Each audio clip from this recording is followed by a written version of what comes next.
Esos son los principales aprendizajes que han construido durante todo este cambio de plataforma. Claro, tú decís la tecnología, la conecto rápido y ahí te pueden prometer lo que queráis, pero al final que las cosas queden bien conectadas es la clave de todo, porque de nuevo, podéis perder en un día, perdimos mucho en el cambio de bodega y de sistema por hacer eso no tan bien. No es que haya salido mal, pero finalmente, claro, perdimos clientes y pusimos un aviso en el sitio de que estábamos con retraso y que paramos la venta, que también nos pegó muy fuerte porque es una venta que necesitáis para pagar estructura. Entonces, es fuerte y duele a nivel como profesional, Y finalmente, si no eres capaz de entender que el lifetime value es más importante que el costo de la adquisición, estáis fritos, estáis muertos. Desapareciste en el mediano, largo o corto plazo. O sea, es un tema de tiempo nomás. Y esa carrera es un tema de tomar también buenas decisiones, buenos partnerships. Y uno siempre se puede equivocar, porque esta industria cambia y sobre todo a nivel logístico en los últimos años, no quiero hablar de años, pero si tenéis 200 locales pidiéndote 3, 4 precios, estás hablando de 1000 correos diarios. O sea, es una locura. Yo tenía 7 personas bajando precios. De ahí parte mi búsqueda por la eficiencia de procesos a nivel de tecnología. De hecho, hoy día, ese sistema que partió en un Jumbo del Alto Las Condes, terminó hoy día, están todo perecible para toda Latinoamérica. Ese modelo. Entonces, y claro, se fue modificando y después creció dentro de Cencosud, eso no lo llevé yo. Pero es la primera piedra finalmente, y buscar algo muy flexible, que no te amarre a grandes costos o a proveedores, ¿cachai? Porque cuando tú tenés temas que no son flexibles, que son solo funcionales, finalmente terminás de barrar un problema y no te puedes salir. Que también nos pasó. Bueno, entonces tenéis que salir de ahí. ¿Crees que ha cambiado el rol de un gerente, director de e-commerce dentro de una compañía fabricante de productos CPGs? Yo creo que al final es manejar bien los negocios. Yo creo que es manejar bien el P&L y entender bien la estrategia del canal, de que no es un canal más finalmente. Es un tema estratégico, pero que igual es un negocio. Entonces tenéis que ir a buscar la rentabilidad, tenéis que medir todo. Entonces finalmente te transformáis en el financiero. Entonces entender bien el P&L y cómo mejorar los costos y cómo vas a ir 2 puntos sin caer en calidad de servicio y cómo mejorar el servicio. Este episodio es apoyado por nuestros amigos del Banco BCI. Cada etapa de tu emprendimiento merece un impulso distinto. En BCI tenemos soluciones para que crezcas en NACE, Scale Up y Pymes. Ahora sí, vamos a ver nuestro episodio. Hola, ¿cómo están? Espero que todo bien. Estamos acá con Matías. Primero, muchas gracias. Después de mucho tiempo conversando, intentando generar este espacio, por fin lo podemos tener. Les quiero presentar a Matías, es el gerente corporativo de D2C en nuestro querido vino, ¿verdad?, de Conchitoro. Matías, por favor, después de 7 años, cuéntanos cómo ha sido tu experiencia, cuáles son los aprendizajes. Quiero poder llegar al máximo de Zoom para que toda la comunidad pueda aprender sobre comercio electrónico, cuáles son los dolores, oportunidades que se viven en estos 7 años. Así que, Matías, por favor, cuéntanos primero un poquito de ti, de tu background, de dónde viene todo tu conocimiento de e-commerce, y ahí después nos vamos hacia las preguntas. Sí, muchas gracias ahí por la presentación. Y para mí un poco mi carrera, bueno, soy ingeniero comercial de formación, muy numérico, muy orientado al P&L, al número. Siempre me gustó la venta y el retail en general, los productos. Y mi carrera ha estado orientada principalmente al retail, al consumo masivo. Pasé por ahí algunos años por el fútbol también. Estuve en el club de mi amor ahí en Colo Colo también como gerente comercial y marketing, que también hicimos e-commerce en su minuto. Y también hay mucho de análisis de datos en esa industria, de clientes, de recompra, otra historia. Pero principalmente en retail. Estuve también casi 8 años en retail, en Cencosud, en supermercado. Yo partí en marketing, pero al año me cambié a todo lo que es el área comercial, fruta y verdura, fue mi principal ejecución. Em, Perecible, compra diaria, merma, diferencia de inventario, 200 locales, 200 proveedores, y es lejos la categoría más bonita del supermercado, pero a la vez también la más difícil. Es que verdura, propiamente tal, porque fruta tení doble estacionalidad. Tení la compra de fuera de temporada y tenéis que comprar y hacer muy buenos acuerdos en el hemisferio norte. Todo lo que son pomáceas, cucurbitáceas. Y comprar afuera no es fácil porque no te puede faltar. O sea, ponte tú, no sé, me acuerdo que compramos casi 60 contenedores semanales de manzana, weón, de Estados Unidos. Y no te llegaba la manzana o te equivocabas en un contenedor y te quedaba la escoba con la pera o con la naranja. Claro. Entonces es súper sensible, una categoría muy sensible y que también es técnica. Te cambia mucho en el sentido de que el limón en algún momento pasó de amarillo a verde y te lo rechazan en el centro de distribución, entonces tenés que estar recibiendo fruta, camiones, etcétera. Y dentro de esa búsqueda un poco también siempre me gustó y tuve el bichito por el tema tecnológico y de mejorar los procesos internos. Y yo partí dentro de Cencosud cambiando muchas cosas dentro del área de fruta. Los 200 locales me pedían precios. Oye, bájame el limón, bájame la palta, bájame porque se me va a mermar, se me va a echar a perder. Entonces inventamos sistemas en donde cada local se medía con usuario y contraseña. Le pusimos la herramienta. Sí, claro, no era core de la compañía en esa época, estoy hablando hace mucho tiempo atrás, más de 15 años. Más de 15 años. Y claro, uno finalmente generó un sistemita en donde se comparaban los precios de otros supermercados, que era todo con unas maquinitas que teníamos un contrato, y se levantaba en la misma sala, y también se tomaba el stock de la tienda, y finalmente tú podías saber si es que el tipo compró bien, compró mal, si estaba haciendo un descuento porque había un precio que estaba mal puesto. Era como casi un e-commerce, ¿cachai? Pero finalmente está ejecutando el local desde la merma y desde la toma de decisiones, desde bajar un precio. Entonces, finalmente, para que me hagáis como el sentido de lo que te estoy diciendo, o sea, tenéis 200 locales pidiéndote 3 4 precios, estáis hablando de 1000 correos diarios.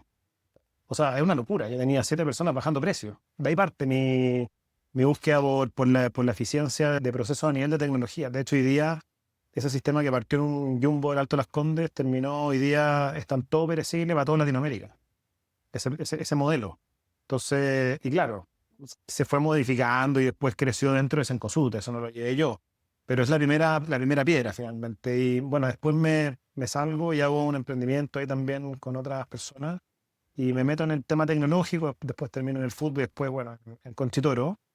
Y en Conchitoro me incorporo como encargado del área de directo al consumidor y es muy atractivo, porque finalmente es todo el tema de la data, del comportamiento del cliente, y eso es lo que a mí más me gusta. Buenísimo. Ya conocemos más también el origen, como dijiste, Sí, de po. ingeniero comercial, no un perfil quizás tan técnico y con Sí. alta experiencia y background en retail. Sí. Oye, y ahora ya habiendo transcurrido todo este tiempo dentro de Conchitoro y a cargo de los negocios directos hacia el consumidor, quizás como contexto para los que no saben, ustedes están en Chile, en Brasil y en México Em, como operación de escorcha. Sí, Descorcha está hoy día en esos tres en el mercado, pero en lo que es México está pausado por un cambio de decisión estratégica y en algún momento la idea es poder volver a vender. Perfecto. ¿Ya? Y estamos en una compañía que está hoy día en cuántos países opera. No, son 130 países Claro, Conchitoro. Conchitoro 130 Y hoy países. día ya en la tercera línea del mundo subimos 2 puestos en valor. Así Buenísimo. que también es una tremenda compañía. Tremenda compañía. Pero ese es tu marco, Sí, ¿no? ese En es mi el que marco. también a Es una, nivel. me- es una mega empresa, es parte Lips, es una mega compañía. Claro, perfecto. Sólida a nivel de marca y producimos vino desde vino en caja, pasando por las mejores marcas o más amadas marcas como un Casillero del Diablo y yéndote a un Don Melchor que fue premiado en 2021 como el mejor vino del mundo. O sea, estás hablando de una compañía que produce un portafolio enorme y que juega en distintos países con vino. Tenéis vino desde Argentina, viña en Argentina con Trivento, que es la número uno. Tenéis 2 viñas en Estados Unidos, Napa Valley, con Fetzer Bonterra. Tenéis ahora también viña en México, tenéis viña en Francia ahora. Entonces, y en Chile, que tenéis en total como 11.000 hectáreas plantadas. No es una empresa chica. Claro. Así es que no, es un agrado también poder trabajar con este tipo de compañías. Oye, ¿y el desafío del D2C es algo que cuando tú partiste se hereda o lo arrancas desde cero? No, yo creo que había una búsqueda desde el área principalmente, porque otro de los negocios que también tengo es todo el tema del turismo, ¿ya? Que también es muy importante para las viñas. A nivel mundial, el turismo genera como el 25% de los ingresos en promedio de una viña. Estoy hablando de viñas chicas, medianas, grandes. Para nosotros es menos porque tenemos una escala mayor. Pero en esa búsqueda donde nosotros somos hoy día en Chile el que más recibe no turismo y de hecho somos Viña Conchitoro en Pirque es el lugar donde se recibe la mayor cantidad de extranjeros de Chile. más que en la Patagonia, más que en la nieve, más que cualquier cosa, que es bien impresionante. Y claro, cuando tú tenías ese nivel de datos, querías explotarlo. Y ahí te nace esa iniciativa interna de qué hacemos con toda esta gente, que no teníamos nada. O sea, cuando yo llegué, ir a una viña era un campo, ¿no? No vendíamos online, no nada. Y ahí también hay otro aprendizaje y quizás otra conversa, pero pasamos de nada. Hoy día el 60% de nuestras ventas es de manera directa y tenemos, yo armé una etiquetera por un lado, aparte de Dolly Bombers, que es muy distinto una cosa de otra, es como vender tickets de una línea aérea, una etiquetera, y que funcionó hasta hace muy poco, que nos cambiamos ya a un sistema SaaS muy robusto, que conecta con las OTAs que también hay dentro a nivel mundial, las OTAs que son estas online travel agencies, que son Booking, TripAdvisor, etcétera, venden el 35% mundial de la experiencia. Bueno, entonces también es importante entrar ahí, nosotros no estábamos operando en eso, y bueno, y ahí te puedo contar un sinnúmero de cosas que hemos hecho, no sé, tuvimos la primera alianza a nivel mundial con Uber, para poder mover a la gente a la viña, que queda 50 minutos dentro de Santiago, y ahí te puedo contar un poco más, pero desde ahí nace la inquietud, eso es lo que te quiero Buenísimo. tratar de transmitir. ¿Qué hacemos con toda esta gente? Oye, buenísimo. ¿Qué, qué cambia en tu manera de pensar de cuando te tocó ese entonces primer desafío al Matías de hoy, si es que le volviera a tocar ese desafío? Sí, es importante esa pregunta porque, bueno, ha pasado harto tiempo. Nosotros ya con e-commerce llevamos 5 años. Yo te diría que hoy día lo más clave es formar muy buenos equipos. El tema cultural en una empresa como Conchitoro, que si bien es muy grande, también hay que mirarlo con un cuchillo tiene dos lados, en el sentido de que es una empresa que tiene muchos procesos internos que están muy establecidos y van a construir una marca durante 140 años. Entonces hay una protección innata y es obvio, es tu hijo, no lo vaya, tenéis que protegerlo. Entonces, de cierta manera, todos estos temas más de innovación, que son rompesquemas, por lo general, requieren de un análisis muy profundo de para dónde vamos y de cuestionamiento interno, qué están haciendo otros en la industria. Y finalmente también, claro, uno que de innovación muchas veces, el que llega tarde pierde gran parte de la torta. Entonces, claro, hay como un trade-off entre rapidez y por otro lado también poder llegar, o rapidez con soluciones correctas, pero también cómo se cuida el negocio. Entonces, en ese sentido, muchas veces uno piensa que lo perfecto es enemigo de lo bueno, quiero hacer un mínimo viable para poder partir, que está como en la mente de todo personaje que está detrás de la tecnología. Están esos conceptos y son reales, uno los vive y los transpira. Pero finalmente se encuentra con esto que uno, si es que no tiene como este cuero chancho o esta resiliencia, es difícil de gestionar o de avanzar. Y claro, si uno lleva 5 años y lo ha hecho bien y todo, también por detrás hay un montón de cosas que uno ha hecho que finalmente tiene que... Hay un tema como de empuje de motor, que si no lo tenéis, no lo lográis. Entonces, hay un tema también muy compañía que lo busca, pero también ese proceso interno te genera como esa resistencia. Estoy hablando de la organización completa, como completa. No estoy hablando de una persona en específico. Sí. Entonces, se necesita como esa validación también desde una directriz desde arriba para que esto también avance. Entonces, también esas compañías que lo están dudando tienen que, como consejo, tomar una decisión. O sea, si es que esa decisión no se toma y lo comunicáis a nivel como corporativo y decir, ¿sabéis qué?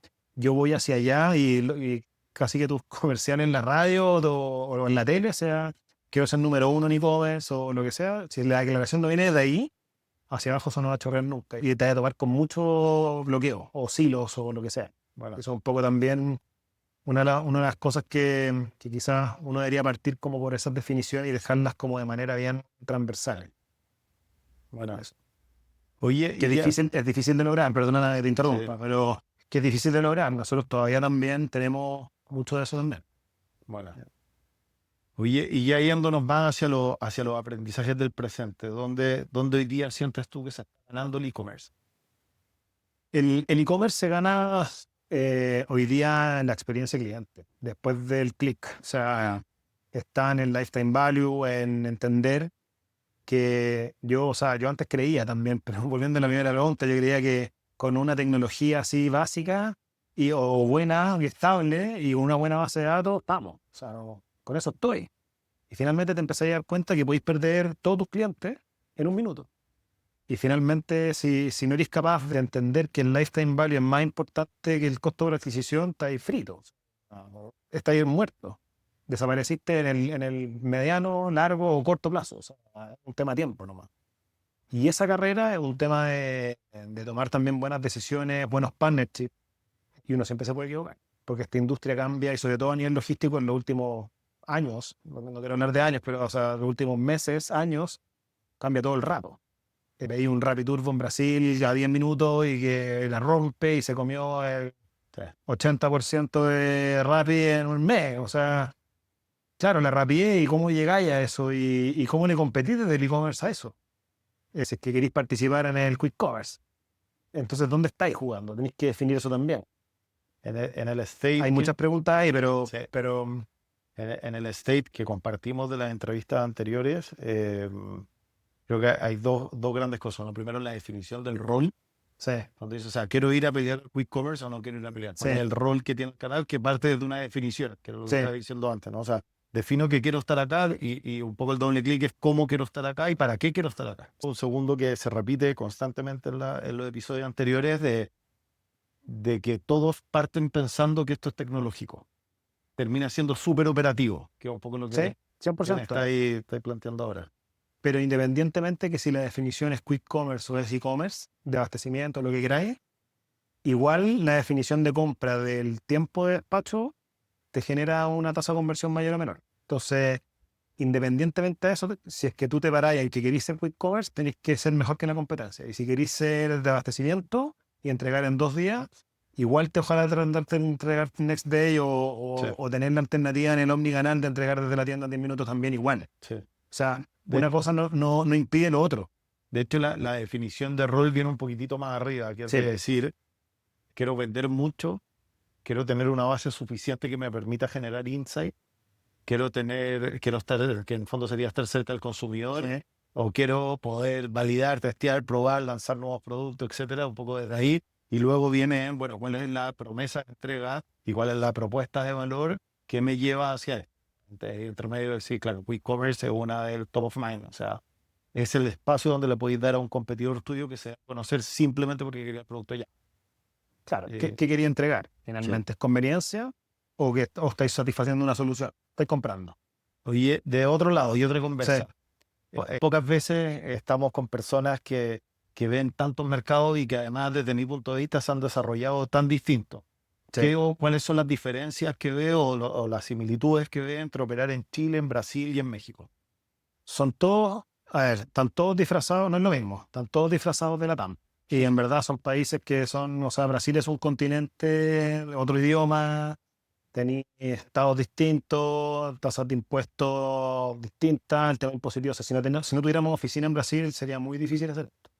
También tiene que ver con la escala que hablábamos al principio. Entonces, si no tenía ahí el gallo de finanzas sentado ahí, está difícil la conversa. Entonces, y México también, claro, es un país también súper fragmentado, gigante, tú vivías allá. En verdad, la logística fuera de Ciudad de México también es un tema. Ahora Ciudad de México ya es gigante. Entonces, quizás basta y sobra hablar de Ciudad de México, pero claro, cuando tú pensás en entrar a un país como una compañía como Conchitoro, que también es líder en México, tú decís, pucha, para nosotros igual es importante ganar en este mercado. Entonces, y Chile, yo te diría que a nivel logístico es súper fácil, no hay tanta competencia. Yo creo que es fácil porque no hay competencia. O sea, tú entras ya a Brasil y tenéis wine.com y tenéis millones de alternativas. Acá no hay tantas alternativas. Entonces, y también es un país fácil de navegar en lo que es logístico. No tenéis tacos de 3 horas, es rápido. En ese sentido, es conocido tu Unique Ways y más o menos sabéis el tiempo que te vaya a demorar. No hay grandes sorpresas. Pasa lo mismo a nivel de una entrega logística. Si se planifica bien, no te va a generar eso. Ahora, fuera de lo que es la parte logística y tributaria, todo lo que es más o menos el análisis de consumidor es más o menos similar. Si bien, claro, algunos tienen más tasas de conversión que otras, que algunos que tienen una guerra de precios, por así decirlo, mucho más alta que Chile, pensando quizás más en Brasil, que es brutal. Y ahí Mercado Libre pelea firme y fuerte y está bien, es parte del negocio. Hay que ver también dónde uno gana. Pero finalmente los tres mercados son más o menos similares en lo que busca el consumidor, donde estamos apuntando nosotros. Y finalmente de nuevo volvemos al tema operativo. Entonces un poco va por ahí el problema. No, es ciertos cambios en que hay algunos países que son más del sitio.com, hay otros países que son más del marketplace, hay otros mercados que son más del e-commerce o de canal tradicional, que al final sería, no ves ese tipo de... Sí, yo creo que Brasil está muy desarrollado el marketplace. Bueno, a nivel mundial, el marketplace es 65, no sé en cuánto va, pero 65-70% del total de la compra del online del mundo. Solo para Sí, complementar, creo que está en los tres mercados que más están dominados por marketplace. sí, Porque en Colombia uno lo ve más D2C o más sí, de e-commerce, etcétera. sí. Yo te diría que México, o sea, México y Brasil es muy fuerte, principalmente Brasil. ¿Qué pasa para que Conchitoro tome la decisión de ir por un D2C? ¿Qué conversaciones se dan en ese momento? ¿Cuál es el primer approach de lo que se busca? ¿Por dónde va? Sí, un poco lo que te comentaba de Pirque, yo creo que nace desde ahí. eh, y un poco qué hacemos con estos datos. Y primero armamos todo el tema de Pirque y después un poco la búsqueda en mi cabeza siempre ha sido la omnicanalidad. Es una de las cosas que me obsesiona. Entonces, finalmente es cómo nosotros conectamos con, principalmente en Pirque llega un turista que es brasilero. Entonces, ¿qué hacemos con una gran base de datos de, no sé, 100.000 brasileros que nos visitan todos los años? Entonces tú juntas ahí, no sé, por mis 7 años y son casi 1 millón de personas, ¿cachai? Y no se repite en el plato, muy poco. Entonces, finalmente tú decís, ¿qué hago con 1 millón de contactos? En Brasil, de gente que ama Conchitoro, que fue hasta mi casa para verme, que ama mis marcas y que además tuvo una experiencia ahí. Entonces nace desde ahí. Entonces, claro, yo necesito tener un e-commerce en Brasil. Entonces, dentro de esa búsqueda, eh, claramente uno de los grandes desafíos también cuando me contratan es tratar de armar un e-commerce. Yo alguna experiencia he tenido en e-commerce, más todo lo del fútbol que conté. Entonces finalmente cambiamos el e-commerce que teníamos en esa época, que vendía nada, 20 millones de pesos al año. Y claro, perdía mucha plata, más de, no sé, 300 pavos. Era un negocio que no estaba bien planteado.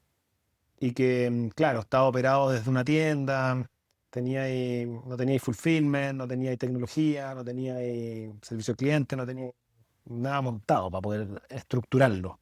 Estábamos montados en Vitex, que también nos cobraban muchísimo en ese momento. Yo sé que ha cambiado ese modelo también, entonces, pero era un poco lo que teníamos en esa época, a través de una agencia, etcétera.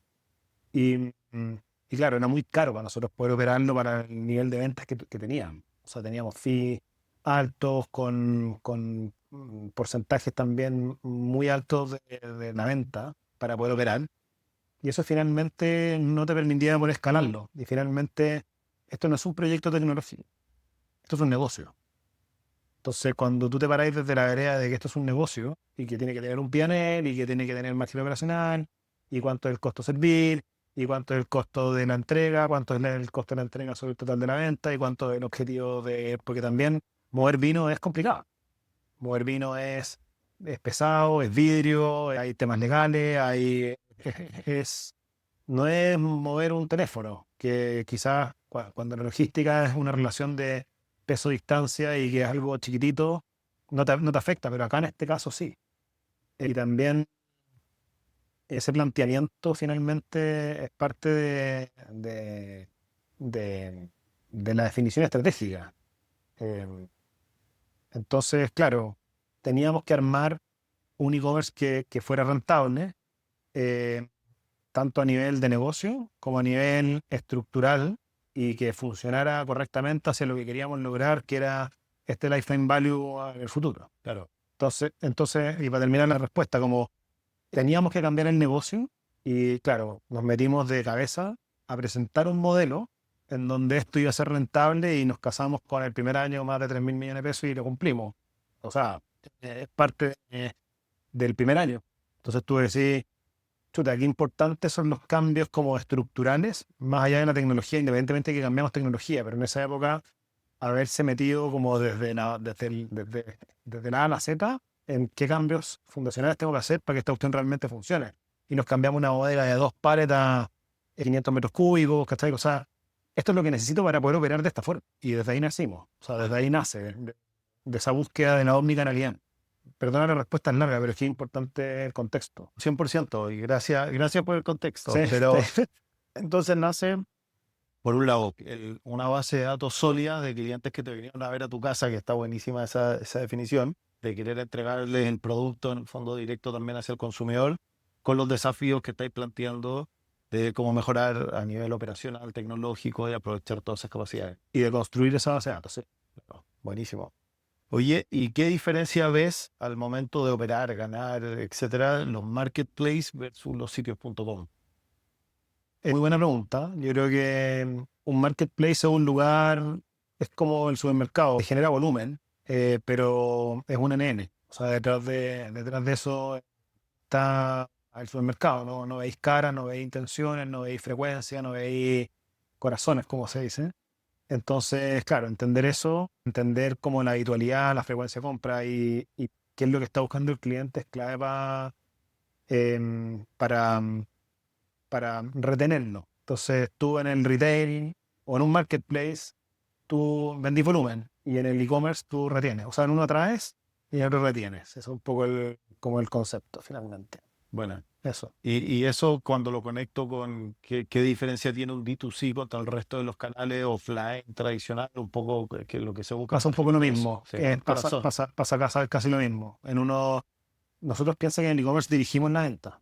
Dirigir la venta o sea, es decir, yo sé que me van a comprar algo que no estaban buscando comprar. Generáis la ocasión de consumo finalmente. Y eso en el retail también lo podéis lograr, pero tenéis que irte con una promo así ya casi que oferta relámpago para que la cuestión, o sea, igual podéis mover la aguja a través, pero de puras promociones. Y son puras negociaciones que al final es un tema de qué anda más. Y acá no, acá es moverlo desde otro punto de vista y sobre todo en el vino, que es una industria que requiere mucho aprendizaje, mucho conocimiento, de recomendaciones, de otras cosas. Entonces, hay algo también importante ahí. Bueno. Oye, ¿y cuáles son esos principales aprendizajes que podrías compartir de construir todo este negocio digital al final de una compañía como Conchitoro? Yo diría que principalmente lo cultural. Me voy a ir más como a los basics, ¿cachai? De la generación de equipo, del precio. Hay patas en la mesa con e-commerce. O sea, así como aprendizajes generales, hay patas en la mesa. O sea, tenéis que ser. Nuestra definición fue ser high and low. Somos Conchitoro, no puedo tener everyday low price porque soy productor de mis mismas marcas. Entonces, parte de la estrategia es high and low. Pero cuando eres low, tenéis que ser low. Y tenéis que ganar. Y también hay una armonía de canales. Obviamente, hay distintos players en la mesa y todos tienen que ganar. Y eso es parte de la esencia de una compañía. Porque si no, no venderíamos los canales. Entonces, tenemos que ganar todos. Entonces, claro, esa estrategia de precio y poner de acuerdo a los equipos y tratar de que te vean como un solo equipo, no sé, la RASI, por ejemplo, entender cuáles son como los roles de cada área. Eso yo creo que es lo más fundamental. En la medida que tú puedas definir, por eso partir por el tema cultural, que finalmente es como cómo ordenáis esa casa.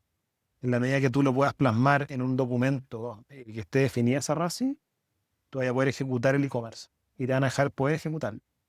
Y la planificación de las promociones, porque dentro de esas patas de la mesa está el tema del precio, que es toda esta coordinación, pero también hay un tema de lo que hablábamos antes, el 60, no sé cuánto va de nuevo, pero el 60 o 70% de las ventas online es el marketplace, porque es un one-stop shop.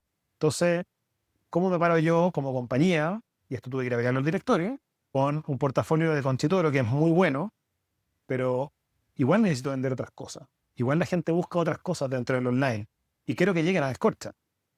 Este.com hoy día tenemos más SKUs que un Walmart. Y claro, tenéis que tener de todo. Y también tenéis que medirlo bien. Pero finalmente es tener catálogos, tener precios en la otra pata, tener la logística. una logística eficiente y que te genere como esa experiencia cuidada, porque el vino es un regalo, finalmente puede ser. Es una comida romántica. El vino es una llave de algo. Entonces no lo podía entregar así nomás también. Mira. Entonces es un producto muy cuidado. Y en una marca como Concha y Toro tenéis que cuidarlo. Entonces eso igual es un must que no podéis dejar de lado. Que también se encarece, porque es costoso mover vidrio. Por ejemplo, una de las definiciones importantes de tiempo atrás, nosotros dijimos que no queríamos ser grandes vendedores de cerveza. Si bien vendemos cerveza online, no es nuestro core. Finalmente el costo por litro de mover la logística de la cerveza es muy cara. Una caja de cerveza pesa el 80% de lo que pesa una caja de vino. Y el costo por litro, o sea, una caja de cerveza pesa, o sea, cuesta, no sé, en promoción, que está muy promocionada, 15.000 pesos, 10.000 pesos puede llegar. Y una caja de vino vale, no sé, 50.000 pesos para arriba. Hasta lo que queráis, o sea, hay vinos muy caros. Entonces, cuando tú planteas el negocio desde ahí y que, claro, tu core del negocio es el vino, claro, tú puedes decir esta cuestión se llama descorcha y es principalmente el core de la compañía que es vino. Claro. Y te movís para allá.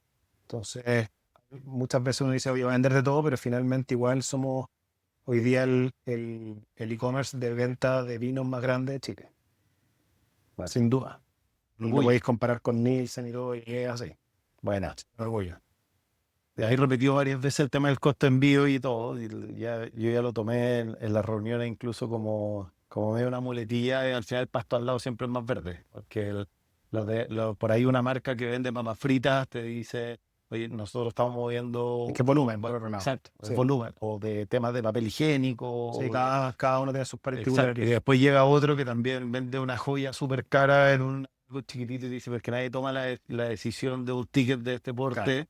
a través de una pantalla cuando tengo una foto igual de otro producto que viene, no sé, chino, que entonces cada uno tiene sus particularidades, pero sin Sí, duda no sé. vidrio tiene su, ahí, bueno, de hecho su góndola especial. Y si se rompe, ¿qué hago con eso? Exacto. En el envío se rompió. ¿Cómo te devuelvo eso? Sí.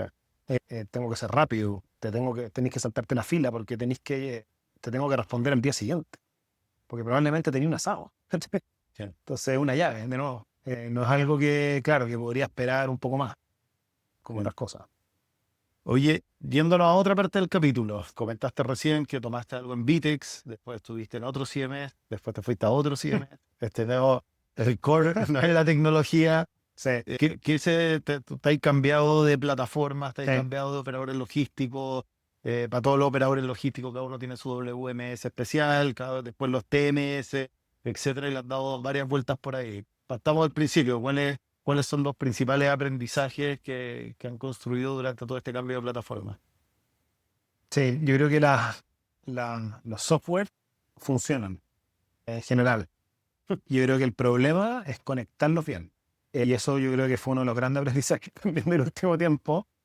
Claro, tú decís la tecnología, la conecto rápido y ahí te pueden prometer lo que queráis, pero al final que las cosas queden bien conectadas es la clave de todo, porque de nuevo, podéis perder en un día, perdimos mucho en el cambio de bodega y de sistema por hacer eso no tan bien.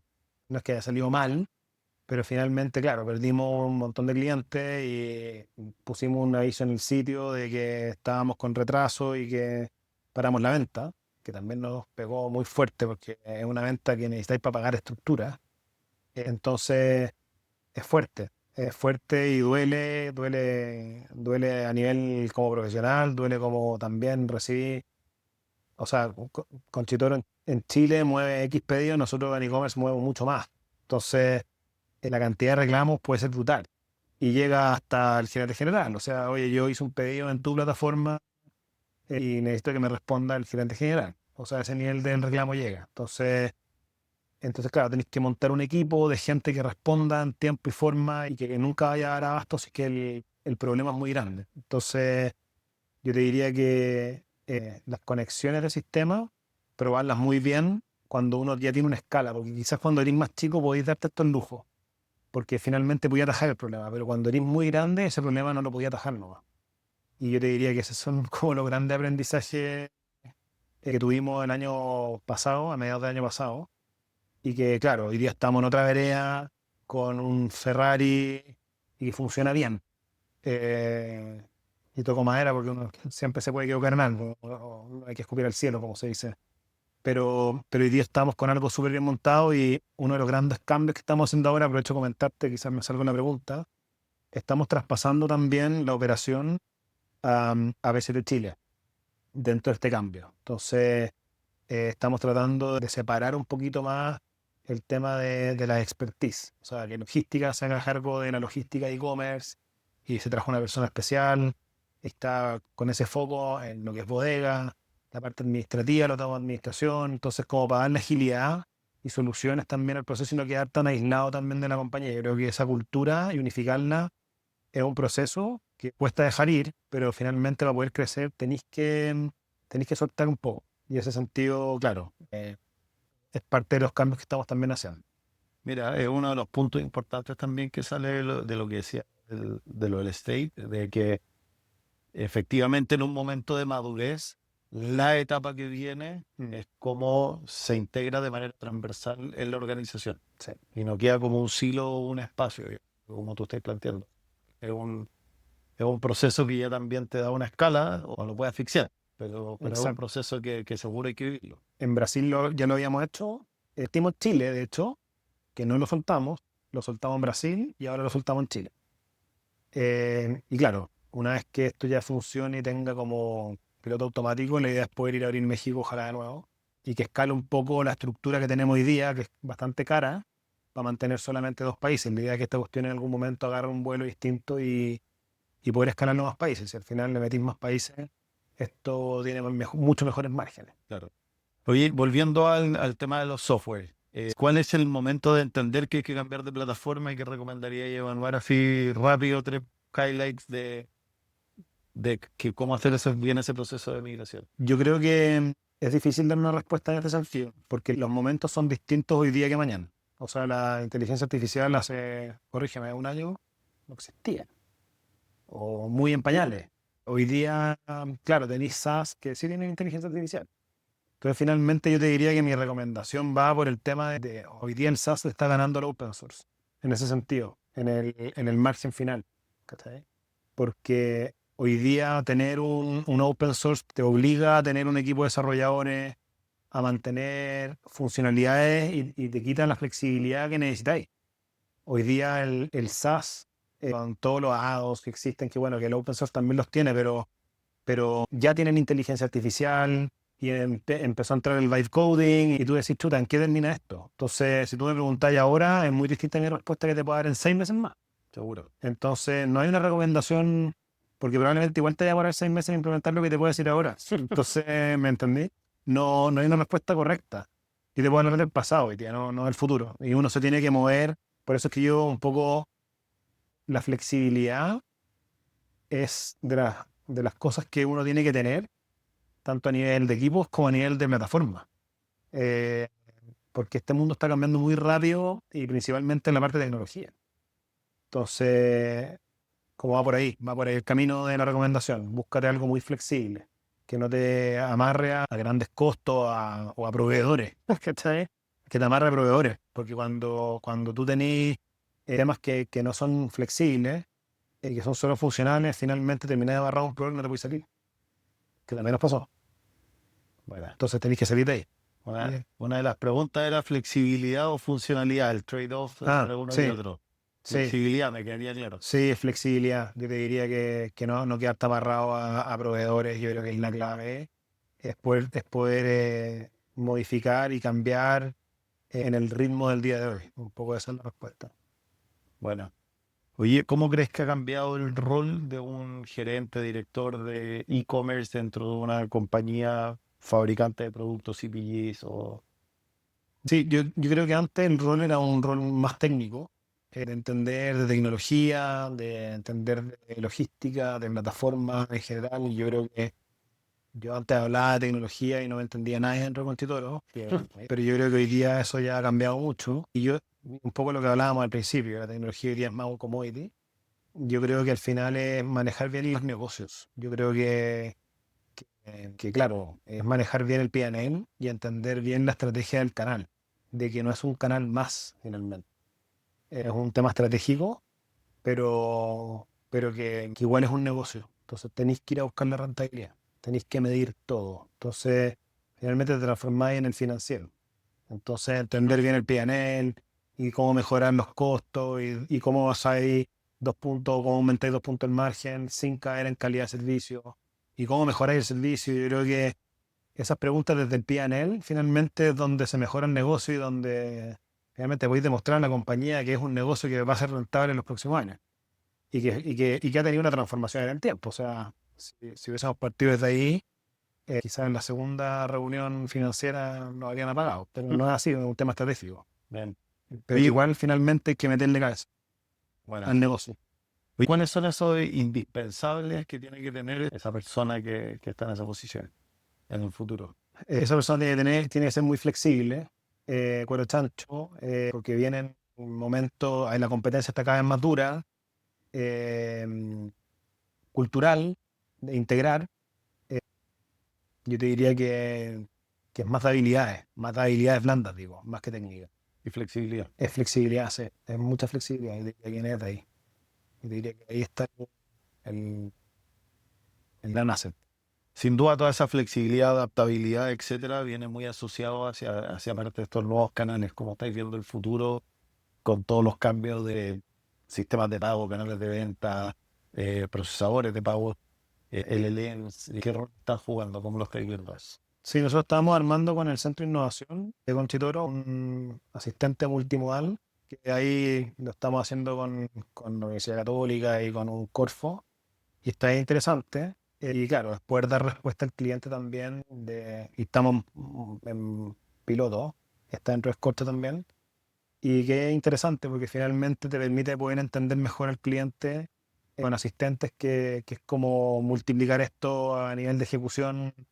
Entonces te da mucha rapidez, te da flexibilidad, el cliente queda contento, finalmente hay una mejor experiencia. Esta cuestión al final lo que hace es permitirte mejorar la experiencia, y si bien antes en meterte en un sistema y entender dónde estaban los problemas, hoy día le pregunté al asistente y podí cubrir cosas o encontrarlas muy rápido, que antes te podría haber demorado un montón.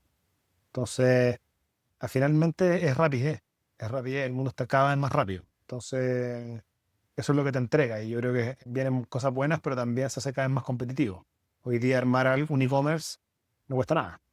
Entonces, también un poco lo que hablábamos al principio, compañías quizás muy rígidas, quizás uno chico también puede moverse mucho más rápido y también puede ganar. Entonces hay que tener cuidado con eso.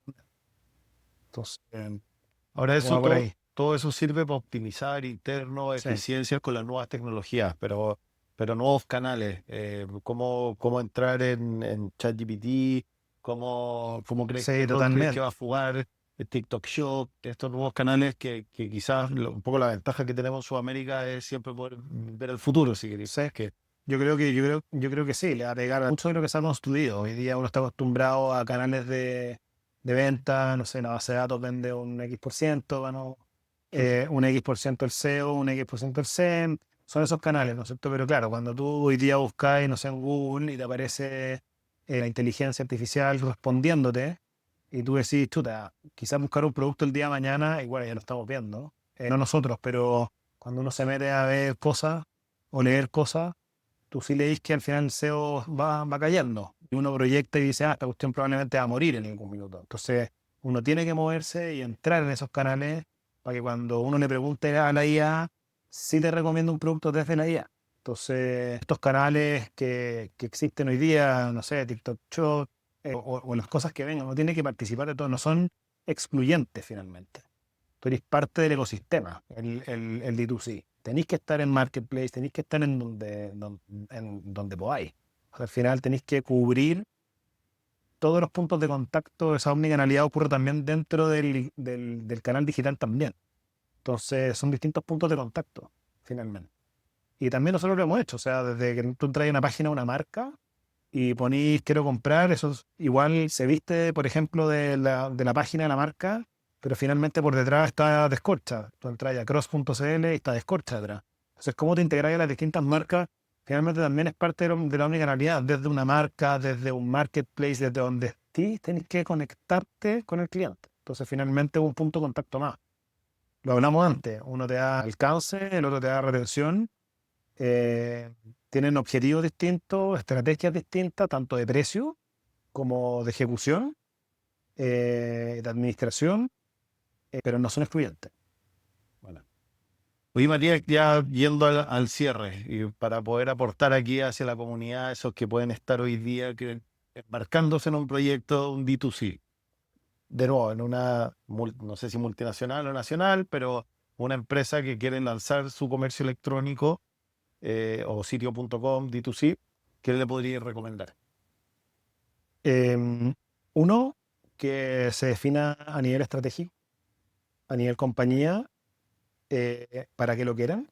Yo creo que cuestionarse eso es muy válido y que se entienda top-down, o sea, desde arriba hacia abajo. Y que si esa definición viene desde arriba, bueno, si es un emprendimiento no hay mucho que hablar, Sí. pero estamos hablando de una compañía, claro, eso tiene que venir desde arriba y si es que alguien ya partió y no lo ha hecho, tiene que tomar la definición de hacerlo. Porque también me tocó en algún momento ir a pelearlo hasta el directorio y decir, oye, esto yo quiero que sea de tal y tal forma, y se discutió y me dieron el vamos y nos transformamos en otra escala. Yo te diría que ese es como el inicio de lo grande. Y también, claro, definir esas razas. Yo te diría que es importante que si uno tiene a la empresa como aliado o a las estructuras como aliado, porque uno quizás no tiene el top-down, uno tiene un middle top-down, que también sirve y ayuda mucho. Pero también dentro de uno, a mí me ha tocado, por ejemplo, hay silos dentro de los países, por ejemplo. Entonces, esas definiciones finalmente se ejecuten, son temas de mucha coordinación, porque hay intereses que realmente van en contra de unas cosas de otras. So, yo creo que tener una RACI muy clara y que se ejecute al pie del cañón, yo creo que es algo que es fundamental y que no muchas veces se cumple. Entonces yo como recomendaría eso, que también, no digo que sea fácil, porque las cosas no son fáciles en general, pero sí es importante pensarlas y tratar en lo posible de ejecutarlas. Bueno, Porque si queda en el aire, finalmente siempre van a haber como sensaciones de que uno es el enemigo interno de la compañía. Y esto no es parte de la compañía. Y tiene que ser parte de, a ver, ¿cómo lo digo? No es el gerente de e-commerce, es el proyecto de la compañía. Ahí está lo power. En el sentido de que si es esto el proyecto de la compañía, ya te miran las marcas, te miran las áreas, te miran los países, te miran todo porque es mío. Esto es mío, es de nosotros. En la medida que uno pueda ser capaz de lograr eso, el mundo cambia. bueno. No digo que lo hayamos logrado nosotros al 100%, no estoy diciendo que yo tenga la respuesta, pero si algo le pudiera decir a alguien, que trate de buscar eso. Yo creo que ahí están los grandes beneficios y que nosotros, yo por lo menos lo he visto desde ahí y hay que seguir empujando para que eso siga ocurriendo, porque es un cambio cultural. Bueno. Está bueno. Oye, Está Matías, buenísimo, pues. Muchas gracias por haber Gracias a ustedes participado por haberme invitado. en el podcast y felicitaciones por todo lo construido. A Muchas ustedes, gracias. muchas gracias por la invitación. Buenísimo.